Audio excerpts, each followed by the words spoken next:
Günay İbrahimli sözünü deyib yetərincə. Düzgün peşəkar insanlarla çalışmışam. Buna görə komandama da borcluyam. Yaxşı adamlarla çalışanda uğurlu olursan. Milli Az xəbər verir ki, bu sözləri müğənni Günay İbrahimli Afaqla Onlar proqramında deyib. Sənətçi yaradıcılığından danışıb. Son günlər geyimlərini öz ateliyesində hazırlatdıran Günay artıq açıq-saçıq libaslardan uzaq olduğunu bildirib. İndi bağlı geyinmək daha iddialıdır.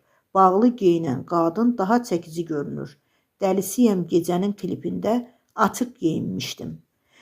İndi soruşsalar ki, edərsən? Yox, etmərəm. İllər keçdikcə düşüncələr dəyişir. O vaxt şıltaq idim. İndi ağır yana. O vaxt 18-19 yaşım var idi.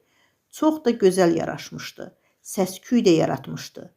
Çimərlik geyimində olan klipimdən sonra konsert vermişdim.